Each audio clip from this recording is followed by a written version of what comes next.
Hey guys, this is Nisha from So Here's What Happened and Did You Have To? Throughout the month of October, podcasts like ours and others in the But Why Though geek community are fundraising for St. Jude Children's Research Hospital so that all kids can enjoy the spookiness of Halloween without the scariness of childhood cancer. You can donate now at stjude.org/butwhythough. If you're interested and want to learn more about how gamers and content creators worldwide are supporting the kids of St. Jude, you can do that at playlive.stjude.org.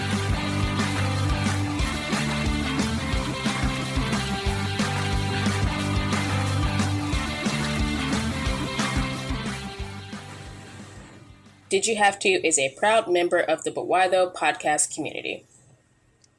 Welcome back to Did You Have To, the podcast where two bad bitches talk about anime. And here are your hosts, Kate and Nisha. Yeah! Nisha's quirk, stress ball. By internalizing her stress about the world being in chaos and crime, she converts that stress into a superpower, becoming a badass. Kate's quirk, waifu warrior. By just watching her favorite shows, she can manifest real or fictional characters into the real thing. They come to life and fight by her side. Not every character does it, though. She has to find the individual really hot. Yeah! Hey everyone, today we have an episode that we've been waiting for because we didn't know if we were going to get to see this movie. But Nisha has brought it up on pretty much every episode that she could bring it up. And today we're talking Lupin III, the First. I've waited so long for this moment. First off, I just want to say dreams come true. And Kate is the best friend ever. Because she knew how badly I wanted to watch this movie. And now that it is finally coming out in the United States, because it came out last December in Japan and at a few film festivals, but Corona tried to stop me from achieving this goal. And I literally cried watching this movie because I was so happy, y'all. She did. I asked her, Nisha, are you crying? And she's like, no.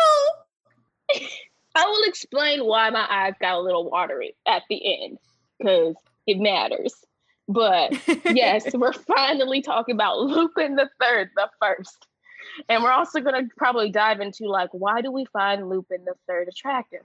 Because on some level, we shouldn't. But at the same time, it's no, I do. But before all that, I'm going to sum up the movie. Because if Nisha did it, we would be here all day. We would. I would recount every scene by the minute. So for those of you who don't know, Lupin III the First is obviously from Japan. It's put out by GKids Films in the United States. And it is a film by Takashi Yamazaki based on Monkey Punch's characters. Mm-hmm. So the iconic gentleman thief, Lupin III, returns in an action-packed continent-spanning adventure as Lupin III and his colorful underworld companions race to uncover the secrets of a mysterious Bresson Diary before it falls into the hands of a dark cabal that will stop at nothing to resurrect the Third Reich. The gang undertakes trap-filled tombs, aerial escapades, and daring prison escapes with a trademark wit and visual finesse that have made Lupin III one of the most storied animation franchises in the world in a thrilling new caper that is sure to delight fans old and new. And before Nisha starts talking, because I can tell she's holding herself back, I don't remember what day we said we were going to put out this episode, but it is in theaters October 18th in the dub and October 21st with the sub. So if you miss it after you listen to this, you can always go watch it. However, use your best guidance and do not get COVID. Yes. Be careful. I'm not gonna go to a theater because we got the opportunity to see it. I will immediately buy it as soon as I can. But I think everyone should go and support this in whatever safe way possible. Yeah. Also, to preface this, because I don't want anybody getting the wrong idea, we were able to work with GKids Films to acquire a screener to review the film, both in written and podcast. So, we don't promote illegal pirating of things. Yes. Thank you for clarifying that, because I would assume they would have gotten that from the fact that we are reviewing this and also the opportunity. But yeah. Whoo, yay. So now I can do it? Yes, now you can do it. I just need to. I wish this was a live podcast because Nisha's face right now. It's first off, it's the light that makes my face look shiny right now. But anyways, okay, I just meant you're like, I know you're holding so much emotion in, and just like I can tell that you're trying to think of the easiest way to get your thoughts out. Get out my head, Kate. But yes, I am, because like there's so much about this movie.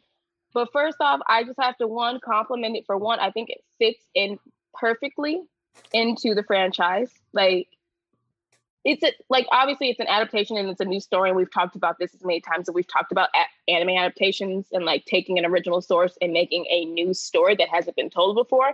And the thing I love about Lupin III, the franchise, is that there are many, many movies and many iterations of Lupin. And the thing that's great about it is if you can just make a good story, you cannot make a bad Lupin III movie. Yeah. Like, as far as like, it just needs to be like a high stakes heist movie where all the characters play their role and none of them are like, cheated out of like who they really are at their core. And this movie does a good job of making sure like it highlights all the characters. It gives like, even though it's not like, I don't know how to put this. I don't want to go all over the place. But first impressions, let's just go with that because I feel like that's easier for me. First impressions, animation wise, loved it. I was just very impressed from the moment we first saw and heard about this film. I was very impressed with the animation style. Because if y'all know me, I don't care for some CGI anime. Specifically, Saint Seiya is an example of one that I hate. Yeah, the Saint Seiya remake is real bad. It's so bad, and it looks choppy, and it doesn't look fluid, and it looks like you're watching someone do a playthrough of a video game with cheaper graphics. I don't know. It looks bad. And then we saw Dragon Quest, which I feel like Dragon Quest was a step up from Saint Seiya as far as like the characters' movements and the animation. And then we get to Lupin III, the first, and I'm just really blown away with like the animation, all of it, because I think they did a great job. I do think I'm not gonna hold it to like my problems with Dragon Quest with the animation is just like the lip syncing didn't line up very badly, honestly, in a lot of scenes. Whereas like in this movie, at least it's not bad. It's not noticeable unless you're really paying attention. I also wonder if they did the same animation process that they did for Coco. So Pixar's Coco, they actually animated everything twice. They animated it once in Spanish and they animated it in English as well, so that no matter which voiceover you are watching, it would feel local to the dialogue and the animation. So I wonder if because Lupin, and it probably won't be, but because I don't think they do that much in anime, but it would be interesting because I didn't notice anything off at all when it came to the dubbing. I didn't either until like it was like some scenes where I think it's just, and this is just me from like having experience. I think you can also like attest to this. Like if I were to watch the sub version versus the dub, but we watch the dub, I feel like we know like in a dub when they change the translation of it from what they probably meant in the sub. And there were just some parts where I'm like, this probably meant like the translation, it's loosely translated here. But like that's just me like, oh, I wonder like what the sub said. So I'm like interested to see the sub now to see like if the translations line up really well. And that's just like something interesting I like to do now when I watch a dub or a sub first, because I always find it interesting. Yeah. How so then Kate, tell me what were your first impressions of this? So we kind of talked a little bit when we did a review of the live action Lupin movie, which was really good, and everybody was hot in that movie. Everybody, even Zenigata.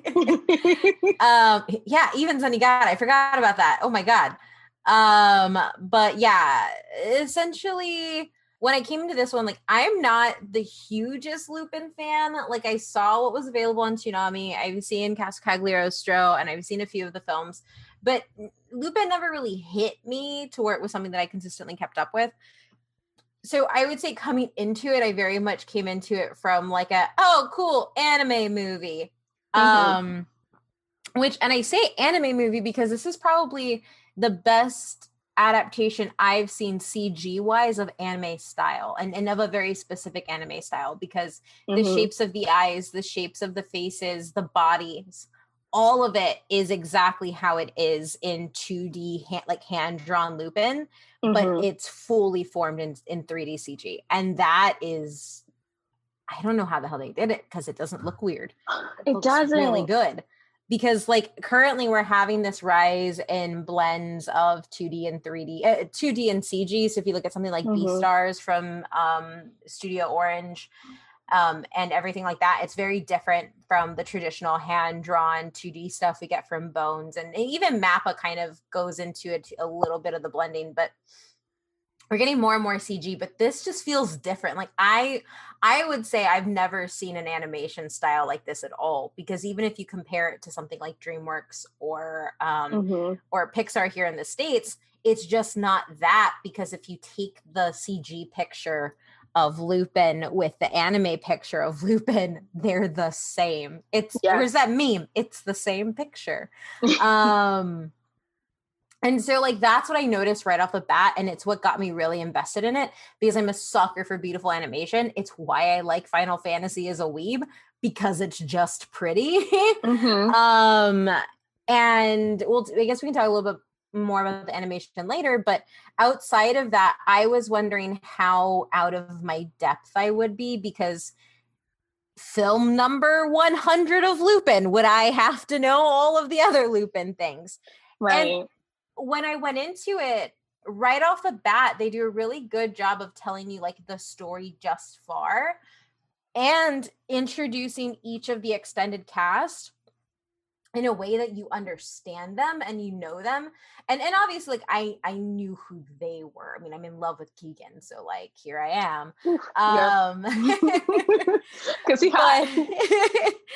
But ultimately, for somebody who doesn't have that much depth, I never once felt like I didn't know what was going on, or like it would have been better if I had watched other things before it. Like, and I think because it's a completely original story, I think that this is going to be a film that brings in a whole host of brand new Lupin fans.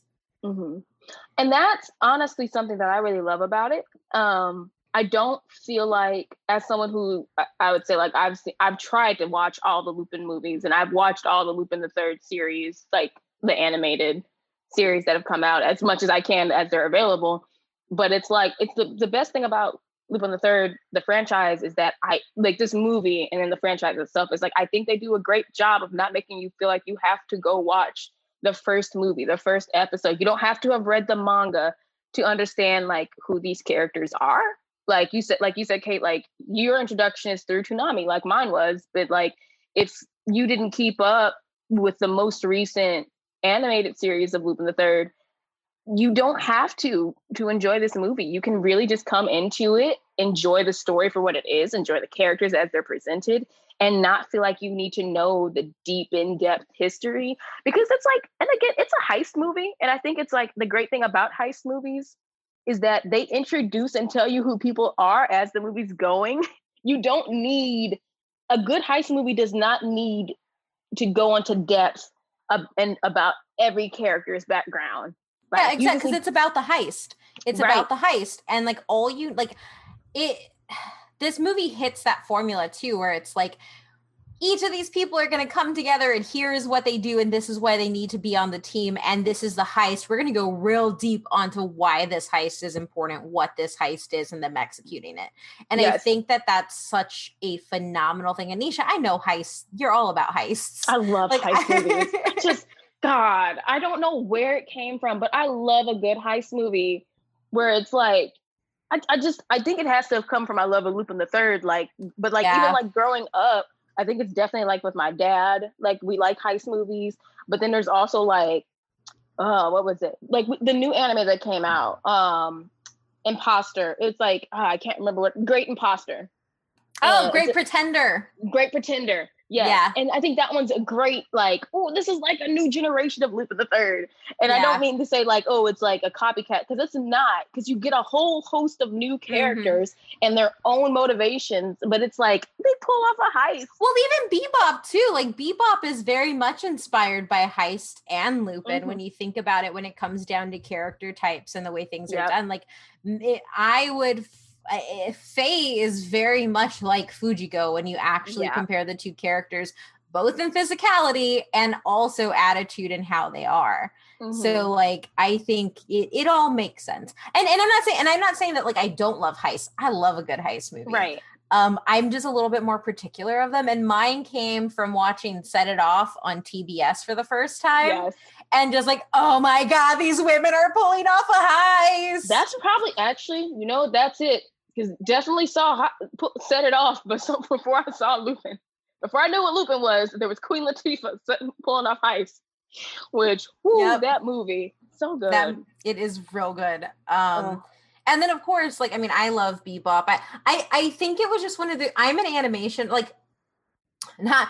animation person. No, like I am very particular about the types of animation that I like watching. Same. And if I don't like an animation style, I'm not gonna watch it. Like I have not finished Dragon's Dogma because that animation's butt cheeks. I'm sorry. I know somebody probably spent so much time on that, and more power to you, but I can't do it. It looks like a great story, and it sounds like a great story, and people keep telling me you need to watch it. I've played the video game. I love the video game. That video game is one of my favorite RPGs of all time. That's harder then. I can't sit through that. Like it's too choppy. It's like it's that one season of Berserk, or like those Berserk movies that are all CGI. And I'm like, I can't watch this. I love Berserk, but I love Guts, but I'm not going to watch him as a blocky 3D character walking around. The only anime I would say that has mastered this, and this may just be because Studio Orange did it, but Beastars. Beastars is the only CG anime that I'm like, give me more of it, shovel it into my eye holes. This is good. Agreed. And I think like this is the standard. Like Beastars and Lupin the third, the first. I'm for the rest of this, we're just gonna refer. Y'all will know what I'm talking about. Lupin, the character, and Lupin, the movie. So this movie. That's the standard for me when it comes to CGI. Dragon Quest is kind of there, but Beastars and Lupin do it much better. Yeah. Just because, like, I don't know, it feels more fluid. It doesn't feel blocky. For me, it's the hair. So, like, so this is kind of how I've also always judged, like, gaming graphics. If your hair looks good, you did it right. So, like Final Fantasy, the hair in Final Fantasy, like that is good detailing and good animation. And in Lupin, and probably like my favorite thing right now, Baldur's Gate 3 is in early access, and you can see hair movement in tightly coiled hair and in loose hair. And that for me is like, yo, you put so much time in this animation, it works. In Lupin the Third, the First, every texture of, and it's not like a wide variety of textures, but like Lupin's hair is a different texture than everybody else's. Yes. You can see it move. You can see it move. You can see that it has depth. And that is something for me that when I see an animation style and it's CG, that's where I take note. And this just excels. It does. It exceeded. Good. It really exceeded my expectations for like animation wise. And like, you're right. Like back to what you were saying a little bit ago, is like, if I hold up a picture of like what Lupin looks like and what he looks like in this movie, they didn't have to alter anything. And there's been different character designs of Lupin from like various creators and artists who have taken it up for, different iterations of it. And they're fine. They hold to like the core values of how he looks, like, or his core elements of how he looks. And I think that's how it should be, because you can have different styles, but it's just something when like it's a different style of animation, but they nail how they look in this. It's so pretty to look at. And I want a video game. I specifically want a Nintendo Switch Lupin the Third, the first video game. It would be amazing. Well, and I think like the other thing is too, is like, even though like, cause they didn't have to change anything, is if you look at our main cast, Zenigata, Gingen, Goemon, and Fujiko and Lupin, their characters, like their hairstyles, their body types, and their like clothing styles are all extremely different. Oh, yeah. I guess Gingen and Zenigata, Jigen Jigen. Jigen and Zenigata are like kind of close because they both wear hats and like the same types of suits. But like when you look at the main cast, they're all so different. And if you look, there is a picture in the press materials that is out online that you can actually look up. And it's a picture of them eating ramen, and Jigen is pointed in, and then Goemon is in the back, and then Lupin's on the side. And you can just see the difference of details between them. And it's just good. Like, this animation is good. If you don't even like Lupin, I would say just watch this movie because of the animation. Right. Like that, like you can't hate on, I'm not going to say I'm going to fight anybody, but I will fight you if you say this animation is trash. Because like I judge what you think is good animation then. Because this is good. It exceeds expectations. Because I'm sure like we've said, there are bad CGI anime series out there. And it's unfortunate because like I'm sure they have a great story. And like if we were to give them the time, it'd be nice. But like if I don't like how it looks, I can't sit through it. Yeah, and a lot of that too, I think the reason that a lot of the CG anime doesn't work is because they're trying to maintain that anime quality that is very 2D focused, especially when it comes to facial structures. And I'm wondering if Monkey Punch's art style in the original Lupin designs and it's Lupin is more round. Like there's not a lot of harsh edges in the illustrations. So I wonder if that made it a little bit easier to animate than like those pure, like the stereotypical anime. And I don't use stereotypical as a bad way, but a lot of anime, especially when you look the 90s to and now, it's big very eyes, angular faces. Yeah. Angular faces. Like it's very specific. And I think when it comes to doing that 3D, it gets a little bit hard. And I'll put a picture in the show notes. There's a really great picture of Lupin running where you can see that his hair is just textured the entire way. And I can't get over it just because it's so good. It's so good. And that's the thing, because like Lupin's hair to Goemon's hair to Jigen and his suit, like, I'm not gonna go through. I do have to take a moment to talk about my girl Fujiko's boobs. Because they were done so well. They didn't have, so the reason I bring this up is because like I am a Dead or Alive fan. I'm used to the boob jiggle. Boob jiggle is natural. We have it as ladies. It's fine. But a lot of the times when you see it in animation, it's excessive and it can really ruin it. That doesn't happen with Fujiko. Like it has just enough bounce without being pervy. And she looks damn good. Yes, I agree. It's just like, and let's just get into characters now, because I feel like we've talked about character design and animation, because we could talk about it all day. But like characters wise, so like let's talk about Fujiko, because Fujiko, literally love everything about her since she came onto the scene, like with the original stuff. But like in this movie, and I feel like I have to stress this part for people who probably have not, if you are not familiar with Lupin III or like watching a Lupin III movie, you probably need to understand that like this movie, if you can't, I would not get upset if you don't see a lot of time with certain characters. And I say that because Fujiko, Goemon, Jigen, they work with Lupin, but it's not about them. They're there and they are a part of his team and they work with him. But it's like, so don't get upset if you're like, I love Fujiko, but she's barely in this. She's in it and she plays a role, same as Goemon and Jigen, but like, it is not about them. There's plenty of movies where it's about Fujiko or Goemon or Jigen and they are the central focus. And I feel like I have to say this because I don't want anyone to be like, I'm just going to say it. There's going to be people who are going to be like, oh, there wasn't enough time for the women. Like the women didn't have enough time. Like I feel it in my bones. It coming. Even though Wendy is freaking badass. Wendy. Letitia? No, is her name Wendy? Letitia. Letitia. Why did I call her Wendy? I was just like, who's Wendy? Peter Pan? Why did I call her Wendy? She looked like a Wendy, if she could be a Wendy. Yes, Letitia. Are you thinking about the chicken nugs? I have not had chicken nugs since lockdown, so I don't blame that. But, no, and I'm like, that's true, because I like, but this is again on par for like a Lupin III movie. Like if it's not about Fujiko, there is a heroine character who like insert next to Lupin, goes on an adventure with Lupin, or Lupin helps out. because it meets his goals or his objective, or he's interested in her, or there's many reasons why he helps young women, and it's not always creepy reasons. Also, she's not a teenager. No, I'm not going to go into deep details. She's an adult and is getting ready for grad school. Adult. Yes.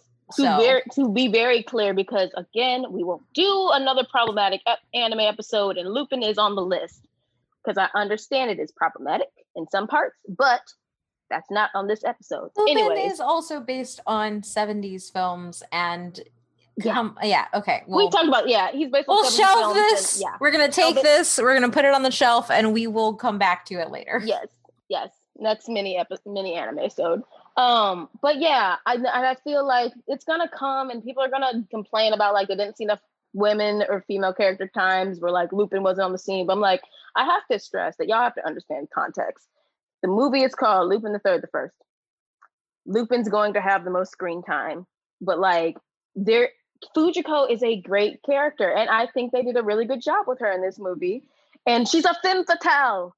It is literally her job to be a sex pot and scam men. And she is empowered by it. Like, clearly. Fujiko has agency the entire time. Mm-hmm. And like, I feel like for me, and I think in this one too, like Fujiko is like such an excellent example of like how to do a sexy character without sexualizing. And I'm not saying that like, not saying Lupin doesn't do that sometimes, because fan service is a thing, right? But there is a difference between creating a female character to be a sexual object and creating a female character who understands her sexuality as power. And that Fujiko is the latter of those, which is why I'm very happy she did not get a breast reduction, because I was worried about that. Because it's a part of her character design. There are big-breasted women that exist. It is very much an inside joke, or not even inside. Her name is Fujiko because Mount Fuji, y'all. It's a joke. It's a little, like, it's very clearly a joke. But it's like also Fujiko would kick your ass. Like, Fujiko could easily kick Fujiko is more dangerous than Lupin. She's very capable, and she's like so capable. So it's like when people are like, oh, she's the damsel in distress, I'm like, no, she's waiting. She waits for her opportunity. Fujiko is a damsel when she wants you to come to her, and then she takes what she wants. And then she scams you and leaves you behind. Because that's what Fujiko do. That's his life. Oh, it is his life, and he loved that woman. Oh, God. But yes, other characters. Let's go on to Goemon, because I feel like we're going to spend the most time with Jigen and Lupin. I just have a feeling. And Letitia. So, yeah, Goemon. I really like Goemon because it's the same. Goemon's the same in almost everything. He's the strong and silent type, and Goemon's Goemon. He doesn't do much. He does much. He just doesn't say much, and he's he's the butt of a joke. Yeah, he has a lot of action moments that are really, really fun to watch animated. I think the animation team that worked on the fight dynamics and the choreography and the scenes is extremely well done. Yeah. So. Yeah, that's all I gotta say. Yeah, and he is a comedic relief. Yep. So, and he does it well, and I like Goemon, but like Goemon's very simple to like. Then Zenigata, love Zenigata, did great, very much. The only man who'd show up in the middle of the desert. That man, he's just never gonna catch Lupin, and I just love it. I love it so much. That's the inside joke. But then I do love how they always do this dynamic. I'm like, I never thought we'd team up. But like, y'all literally have teamed up several times and worked together to bring down a mutual enemy. But I'm like, it's a joke. It's like, I don't know. I'll get to it when we talk about Lupin and his like moral code and whatnot. But before we get into that, we want to tell you a little bit about our sponsor for this episode, Yaoi Crate. Okay, so y'all know we love BL, and we talk about it just about on every episode. So, of course, we want to tell you about a subscription box made just for folks like us, Yaoi Crate. Yaoi Crate is a subscription box that offers 100% officially licensed BL merch, manga, and doujin with 4 to 6 items per box. And the best part is that it comes with exclusives that you can only get through Yaoi Crate. Additionally, when you order yours, you get free shipping. And for international listeners, hi Trish, Yaoi Crate offers both US and international shipping options. Now is the time to get yours. Orders for Yaoi Crate's November box are open right now. All you have to do to grab yours is head to yaoicrate.com. And come on, we wouldn't lead you wrong. Then from there, we have Leticia. Leticia. I like her a lot. And I like her. I think it's kind of sad because, you know, if it's going to follow the formula like most Lupin III movies, we will never see her again. Yep. But, you know, for a one-time heroine being next to Lupin and, like, being very capable, maybe a tad naive, but that's because she's young. So, yeah, and I wouldn't call it naive, honestly. No, I think that she learns. What I like about her is that, like, she's not super capable at the beginning, but she has her intelligence. And so essentially, like, we see her kind of be a damsel in a way sometimes, but after those instances, she learns from them and implements those learnings to be more capable, which is what I like, because it's a... Yes. I think what she does, especially in Lupin, is like these characters have been around for decades. Like there's really no growth for these characters, and there doesn't have to be because it's heist-based. Like they just exist, which is perfectly fine. Right. But to add some arc and depth to the movie, you need a character that can grow, and that's what Leticia offers. Mm-hmm. I'm having to struggle to say Leticia and not Leticia, because I know like 3 Leticias. I'm trying to not say Leticia. So I'm just like Leticia. But yes, I like her though. Cultures coming together. I read Leticia. To mispronounce a name of a French woman, right? She's French. Yeah, she's French. Yeah, which I guess, the movie takes place in France. I don't think we need to go into too much details because, like, y'all should go see this. It starts in France and it's globetrotting. I will say what I loved about this movie was it is a pure adventure movie too. Yes. Like, it's not just a heist, it's a freaking adventure movie. That's literally what I'm writing in my review. Is like one of my favorite things. It's like it is an adventure. It is heist. Like Indiana Jones and like the Last Crusade adventure. Yes. They also get to fight Nazis here, which is cool. Which I always think is cool about Lupin III is like they always be like, no, we don't fuck with Nazis. But yeah, and I just want to add to like what you said, because like, don't go to this movie looking for character growth. Just go looking at it for good characters, because that's what it delivers. And that's what I liked about it. Like, Leticia is a good character. She's a good heroine for this movie. And it's like I said, like, I wouldn't even call it naive now that I think about it. It is simply that she is young and she is but like once she learns something, she applies it, and she's smart and she's capable. I really like her. But yeah, let's get into Jigen and then right into Lupin, because woo! I did not know that Jigen could be the hotter. But he is. I get to see my man. I got to see my man without a hat. They did not have to draw Jigen. They didn't just good. But for real, they did not have to make Jigen this hot. And it's like, it's not that he ain't hot in other series, but like this one especially. You get to see both eyes. You get to see the hair. God, it's so good. It's hot, man. Like, he is just a hot archetype of a character. Like, for me, that is the loyal right-hand man to like the leader in a heist. Like, Jigen like exudes loyalty, but also like he don't give a damn. I don't know how to describe it. I just love him so much. Like Kate said, the swagger. It's so good. Not gonna lie, Zenigata's kind of hot in this too, and I don't know why. I'm just like, what y'all do? 3D just like automatically bump up the sex appeal? I think so. I think it's also just like a thing where it's like I can very clearly pinpoint like 1970s. Zenigata's a himbo. Oh, he is a himbo. That's it. That's what it is. Zenigata's a himbo. Zenigata is a himbo. I apologize for breaking all of our listeners' eardrums, but it just hit me that Zenigata is a himbo, and that's vital information. The way he always gets like puffed chest around the young damsel or the young woman who pleads for help. I'm like, he's such a himbo. And how he always like lets Lupin go by trusting him to come back. Okay, Lupin, we'll work together, and I'm gonna capture you guys. Okay, pops. Oh, do you know there's fan comics of Lupin and Zenigata together? Yes, I believe it. Yeah, I'm not gonna lie. It's caused me. Did you know that there's a Bran Pesto statue of Lupin the Third in his suit? Yes, and I'm upset that I can't find it in stores or in stock anywhere. I'm very upset. And with the hat and the cane. Yep. Yes.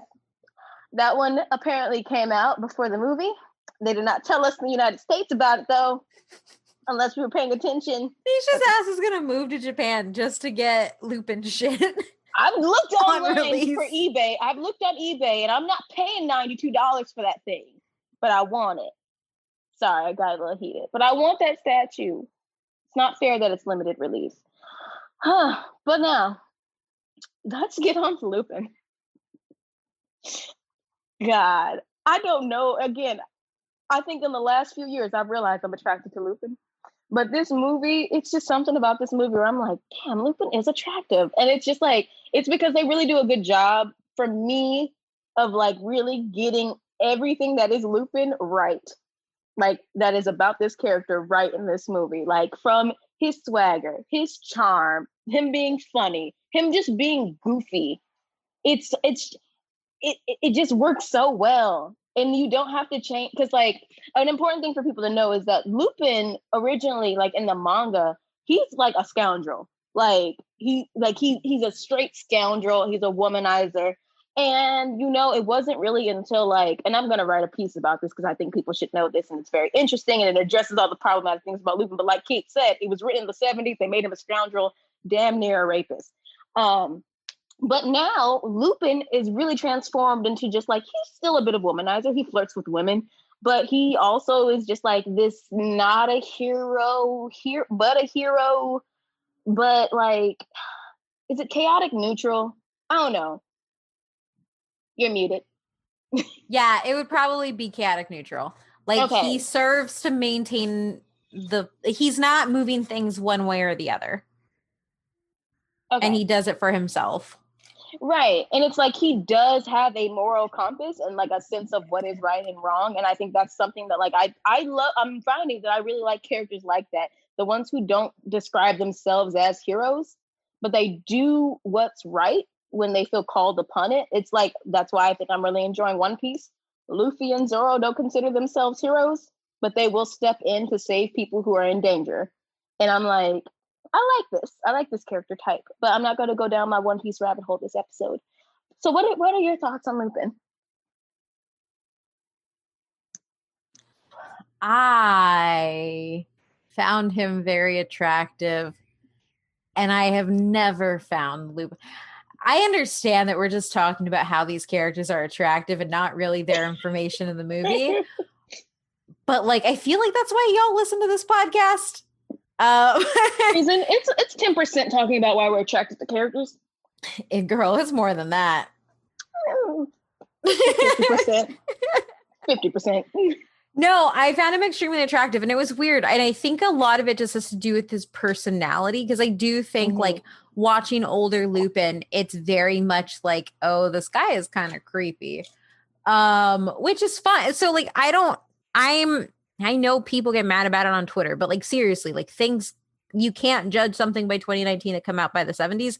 Now, if you keep repeating those 70s things in 2019, rip it to frickin' shreds. But you have to understand, especially in a franchise as long as this, how those things have developed. And I think that they've really transformed Lupin into the pure gentleman thief. Like he's somebody who is charismatic. He's somebody who's attractive and romantic. And he's still somebody who is going to center himself, which like that's just what happens when you're a thief. And I think that that's just, it's just well executed in the movie because there's a lot of time that he spends talking to Letitia, I know. talking to her and kind of like giving more information about himself and why he is the way he is, that you get to understand the character, not necessarily in a different way, but more. You get to understand the character more. And that is one of the most beautiful things, for me at least. I agree. And I'm glad you brought that up because that kind of like helps me segue into like a big part of like why I like this movie is like, I might have to look up the definition of it, but when I say romantic, I don't mean like the like love.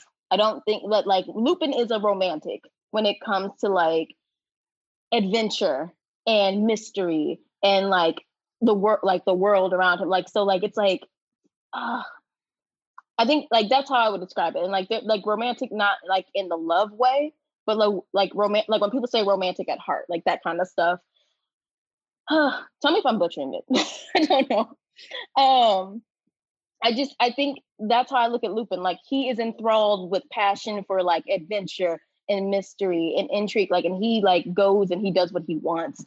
But it's like very much like you get to see more of that in this film because it's not about him getting the girl. It is very much about him going on this adventure and pulling off this heist. And I love that about Lupin. I love that the movie does show a bit more about that because it's some line where he's like, thieving in this is in my blood, and I love it. And that's who I am, and it's a part of me. And it's like, and he takes pride in being a thief. He's not ashamed in being a thief. He has no shame. He has no need to be ashamed about being a thief. He literally announces when he's going to steal something because he is proud of what he is going to do. And he's proud to hold the name that his grandfather had. And he's proud to carry on the legacy of being a gentleman thief. And I think that's something that like, I think is very good. Like, I think that's like an element about Lupin that when it's done well, I have to applaud it. And that's what I like about it because it does kind of like, it connects to like him and his family. Like this film talks about, they talk a little bit about his grandfather and like the film is connected to his grandfather. And like, obviously for y'all who don't know, Lupin, I'm going to screw the French name, but Lupin's grandfather was basically, Arsenier? I think, yeah, Arsenier. So Lupin Arsenier is. I mean, my ass is saying Leticia, so like, I don't know. I don't speak French, but like, anyways, that character is a fiction. It's an actual fictional character, and it's based on these books, and they're great books. So, like at the time, like people like. They would write they had to change the name, but like because the Colin Dolan didn't like it, but like they did a Lupin versus Sherlock story. But like Colin Dolan, that's amazing. The guy was so mad that they had to name it to like it was like Herlock Sholmes. They had to change the name so they could. I love that. Right, but would you not love a Sherlock Holmes versus Lupin book? That would. I would. That would be amazing, right? That's like that's putting both of those characters on their best game. Yes. Like it's so good. But that's why Case Closed, where it's the iteration where the little boy is like his name is Conan, Detective Conan. They have a movie or OVA, like multiple OVAs where him and Lupin go head to head, and I think it is awesome, and I just can't find it anywhere. But sorry, I digress. I feel like I don't even know how I got here. Oh yeah, I was talking about this is a why Nisha loves Lupin episode. It is. It really is. But it is so good. And I'm like that. But sorry, to get back on track, I love that this movie like adds a little bit of like Lupin's history and like shows why he's proud to be a thief and he has no shame in what he does, because it really does show a great part of him being like he is a romantic for like worldly things, not out of greed. Not out of like this, like that he wants to be rich, because Lupin is rich. He's a thief because he's proud to be a thief to carry on the legacy that his grandfather had. He's proud to like do the heist that his grandfather failed at because he wants to like carry on the name. And that's nice because you even hear him towards the end of the film when he utters like I did it, grandfather. I'm like, that's nice. It's just really nice to see that. Now I'll shut up so Kate can talk. No, I thought the grandfather connection was probably one of the most adorable pieces because it does a lot to humanize Lupin, Mm-hmm. which I think is like the most important part. Because I think when it comes to heists and everything like that, I think it's really easy to see them as kind of like not Criminal. necessarily just the heights. Not criminal, but like they're just there. Like they like heist characters and like con men. Like there's a lot to them that they just kind of exist to fulfill the action, right? They exist to do Right. the heist. And so I think when you add in different elements that humanize them, that's where you end up with really good heist stories. And I think that that's where Lupin shines, is where you see those elements of his character that kind of exist outside the heist or explain how he got to where he got, essentially. Right. But I really liked it. And like the supernatural elements of all of this stuff is phenomenal. So my main question coming into this, because I'm not super well versed in Lupin, was does Lupin do like crazy stuff all the time? Yes. Okay. It's the best thing. So like, I feel there is a movie called like Take Me Back to Babylon, where like literally there is a golden pyramid buried under Manhattan that belongs to angels, where it's actually aliens who come back to get it, and Lupin figures out the mystery, and they come and get the giant gold temple that's underneath Manhattan, New York, and it's floating across the city. That is just one example of the insane things. There is one where an AI computer nearly takes over the world, like Skynet, and Lupin has to stop it from happening.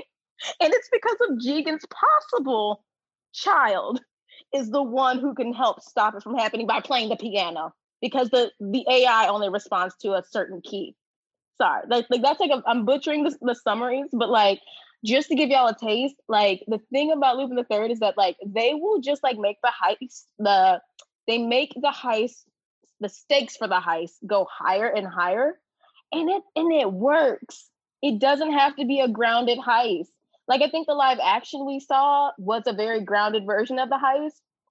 But there's like, they do things with like, this one, it includes some Nazis. Some have included like other secret dark organizations, apocalypse machines. They have the treasure in this movie. Or do we want to give that spoiler?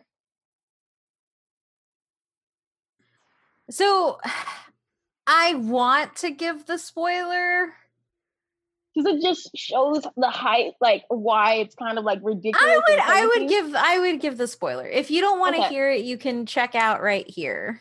Yes, check out, come back in like 5 minutes. But like the treasure that they're looking for with the Bresson Diary is like actually a weapon that they thought was a treasure from like a civilization from long ago. And they have to go through like an Indiana Jones-esque adventure and trials to get to it.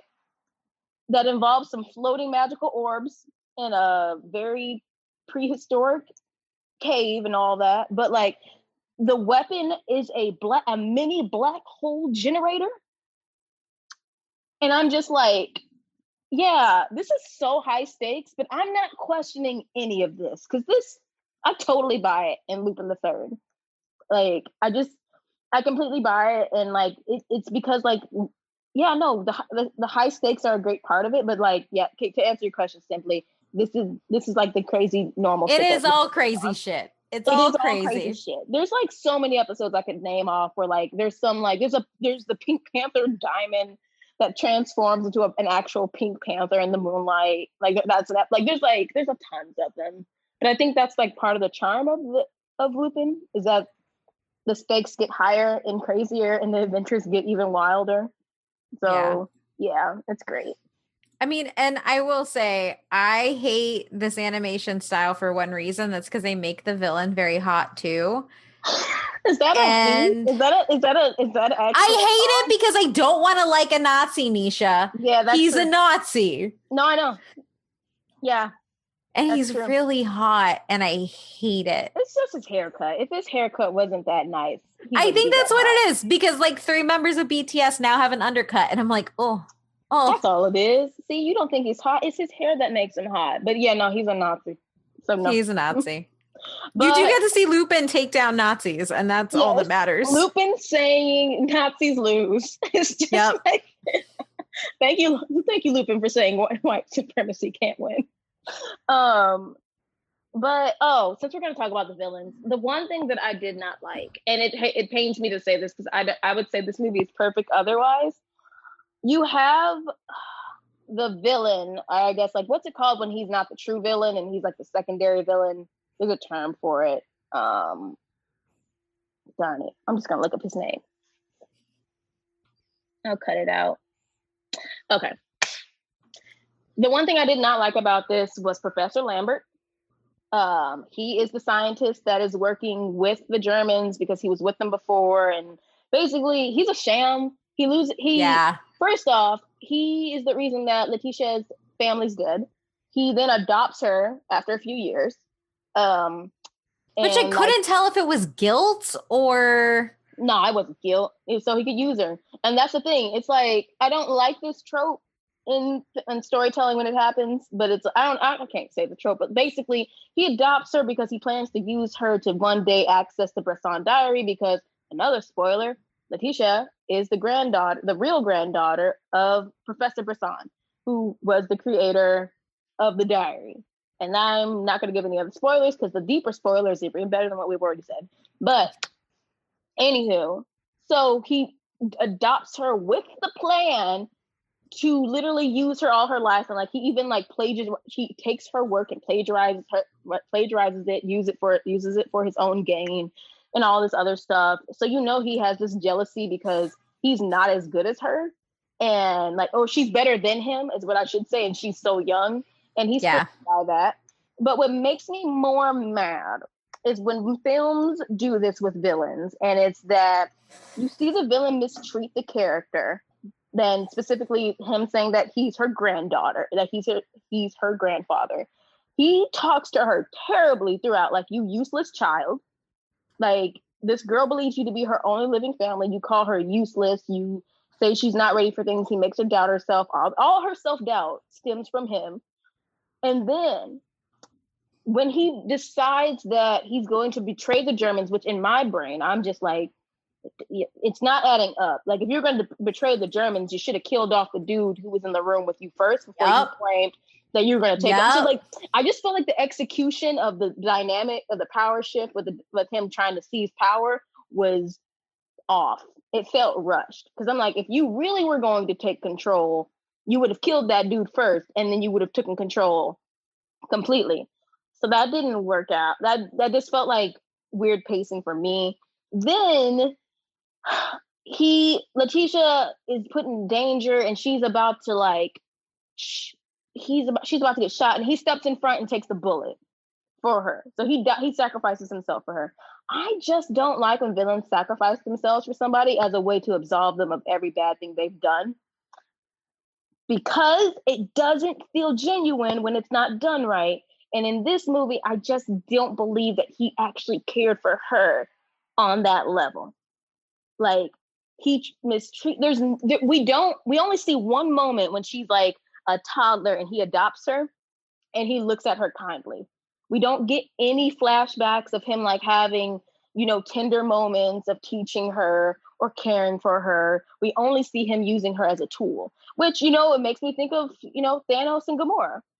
Like, you never really loved this child. You love what this child could do for you.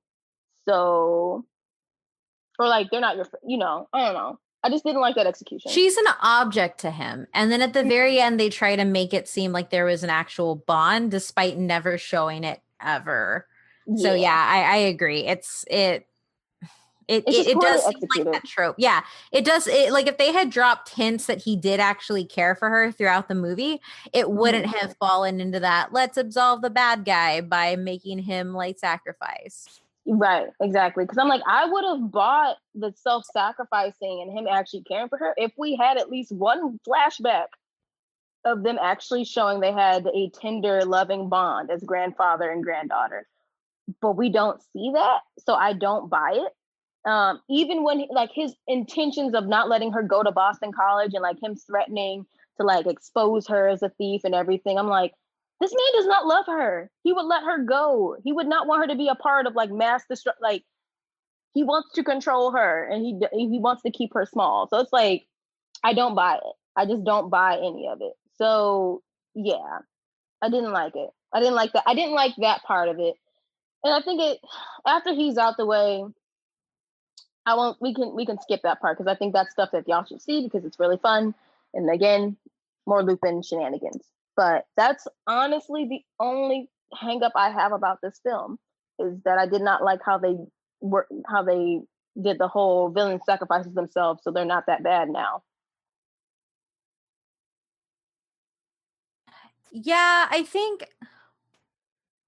feel like the pacing may be a little off, but it not enough to like really call out. So yeah, I would say that that's really the only bad, like bad, quote unquote bad. Like it's not movie wrecking. It doesn't ruin the movie at all. It's just kind of off. Yes, and I think it's more of a pacing issue then. If I think about it. And then and it's just because I don't buy it, I don't believe it. So maybe I think it's just the pacing. It just felt like y'all rushed this exchange to happen when I don't know what goes into movie production, but I can honestly say I just did not like the execution of that. But besides, it doesn't ruin the movie though.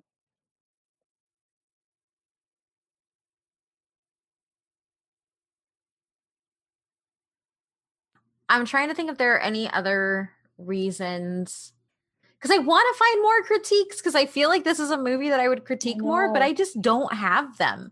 I just think this is a genuinely good movie. And I also think that this type of fun adventure movie is what we need right now. Yes. I don't need anything super heavy. And like we said earlier, I get to see Lupin say the Nazis lose. So that's all I need.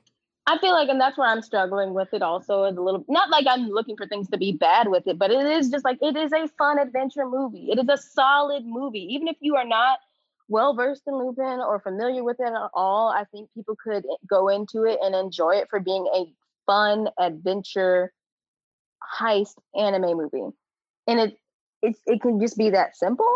I love how they weave in things from the series as far as the musical score. The music is very reminiscent of the music that they play in different interludes in the anime series. I just like how this fits really well into the Lupin III franchise, and it's not done in a way where I think it just is. It's done effortlessly. I think I can't think of anything but beyond the villain sacrificing themselves as what else I can critique for what I didn't like about it. I mean, part of me wanted to critique Letitia's shorts, but then she just looked cute.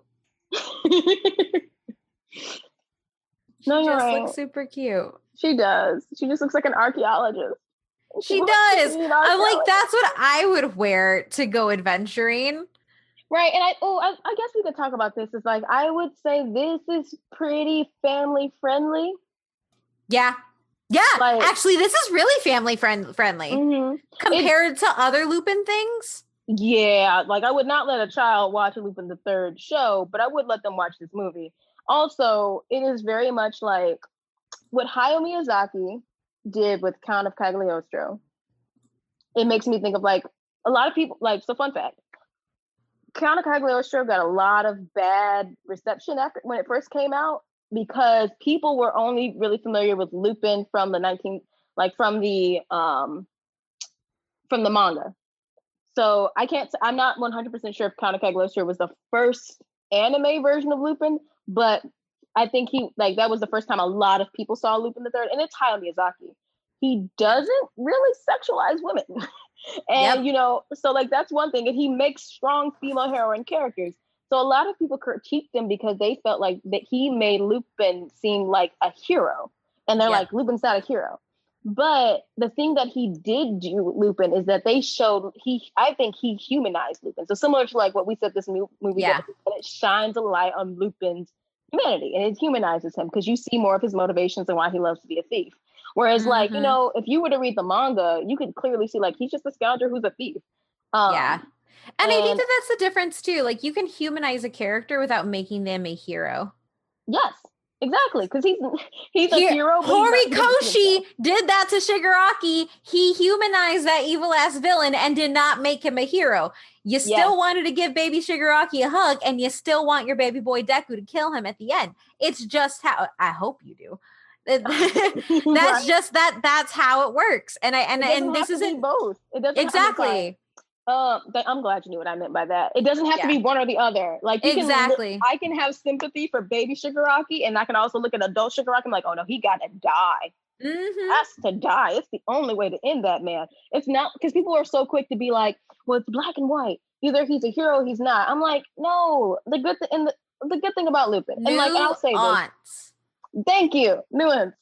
And it's just, I like when we can have complex heroes in an anime story, in an anime, who don't see themselves as the heroes, but they step up when a challenge arises, and they arise to the occasion. Like Lupin has saved the world multiple times, but he will not take credit for saving the world. He'll take credit for stealing something. He will not take credit for saving the world because it just so happened to coincide with him doing a heist. So, because I guess, oh God, yeah, Lupin saves the world in this.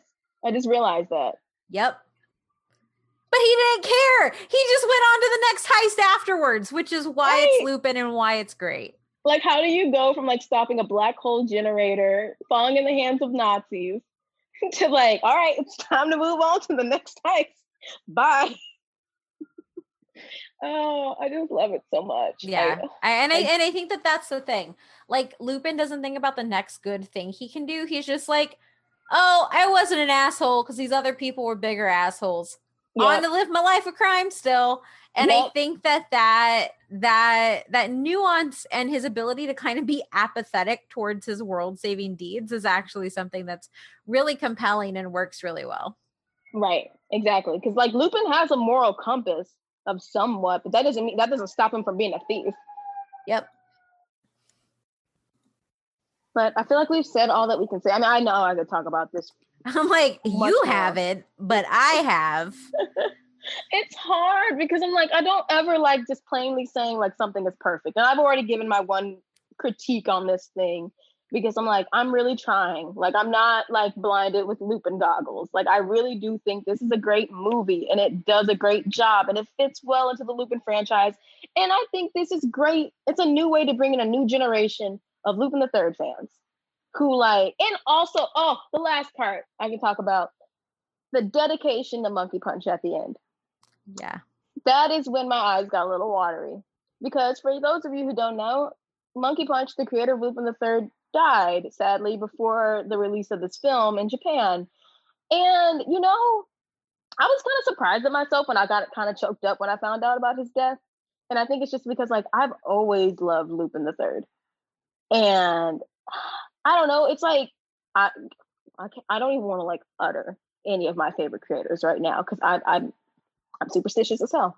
But it's like, I think you feel that attachment to a character and the creator that gave you something, but it's the dedication at the end that says, and I'm summarizing, like he said, I'm glad to see Lupin go on more and new adventures and share that with the world. And I'm like, he wants Lupin to go on after him. And I think that's the greatest gift any creator can give people is that he wants to continue to share those stories with people. And he's happy to have those stories continue to be told. Yeah. And I think that that's honestly one of the things that we're going to have to confront as we look at some of these longer running anime and series, right? Like it's something that we're going to have to see that torch handed off. And it's something that worries me about Akira Toriyama and Dragon Ball. I'm very much worried about it because like you see him loosen the reins and some stuff, but he's very involved in like One Piece. Now I'm starting to worry about One Piece or Berserk. See, now I'm just thinking of them all because I think about how many I stress out every time I hear that Miyamura is like in the hospital. I stress out so much. Because I'm like, the story can't be told without him. But I think it is something where, like, you know, these creators have people that they trust to continue the story onward. And I think that's just like something that's very beautiful when you have a team that you trust for the story to continue without you being there. Sorry, I think I took over what you're saying about Akira Toriyama because then I started panicking. That's fine. I mean, it is just something you'll have to see, but I do think for the bulk of it, it's great to see. It's great. For me, it kind of feels like a nod to the fans who were worried about it going into somebody else's hands that aren't his. Right. And everything like that. So I don't know. I think this was good. I loved it. So my final thoughts, which we should totally move into now because this has gone on very long, is that whether you're a Lupin fan now, whether you were a Lupin fan back in Toonami days, or whether you've never heard of it, Lupin III, the First is definitely worth the watch as soon as you can get it in a safe manner. I'm not going to tell you to go to a theater, but as soon as you can get it in a safe way, I definitely think you should watch it. I'm going to say ditto on that. If you don't feel comfortable going to theaters, just wait a while till you can rent it or purchase it. But just, support this movie safely. And Kate said it perfectly. If you are not familiar with Lupin, if you're an old fan, if you are not familiar with it at all, really, I think it's a great movie to come into the Lupin III franchise. And then it could pique your interest to want to know more about these characters. And especially if you love heist movies. It's a great heist movies. It's a great heist movie.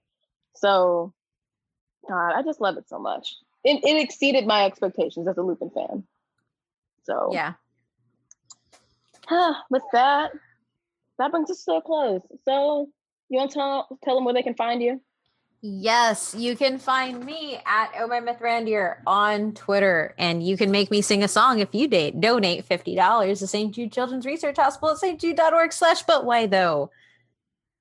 Oh, and you should also totally donate to our Patreon if you want to. Patreon.com/but why though as well. BUTWHYTH. Oh, you can hear me and Nisha talk about smutty manga in our mini podcast called Manga Trash. Could we just add a section to that, or do a bonus episode for Manga Trash where we just talk about why we're attracted to characters? That's certain fine. Characters. Yes. I'm just looking for an excuse to talk about Jigen. I can talk about how I want Dobby to put his foot in my back. You're gonna burn alive, ma'am. You think I care? That's the funny thing. I know you don't care. It's fine. That's the same reason I want Bra to slam me into a wall. And with that, Nisha, where can our listeners find you for this wholesome show? For this wholesome show, yeah. Y'all can find me on Twitter and on Instagram at Nisha Plays, NEYSHAPLAYS. New name, same account where I do and post more cosplay stuff. And if you would also be so kind to donate to stjude.org/but why though, for $15, I'll eat nasty candy corn. And we're almost to our goal of getting me and Kate to do the Chica dance in cosplay. So I'm Toga. I'm Himiko Toga. If you're not following me on Twitter, I got it. She is, and you make a very cute Toga. I am going to be Deku. So it's gonna be fun. But with that, and also go follow us on Twitter. Go follow our account. It's at DYHT_pod. Yes. Come engage with us, communicate with us, talk about anime. We love talking with people about anime. And one last plug. Please go check out the Guardian video that I was recently featured on. We talked about Black characters in anime and the representation. It was beautifully done by the person who created it, and I'm just very proud of all the people who were featured in it. And it needs more love because it's been getting a lot of hate on the thumbs down on YouTube, which I'm not surprised because people don't want to talk about racism in anime, but it's a thing. But I'm very proud of that video and it's awesome. So now with that,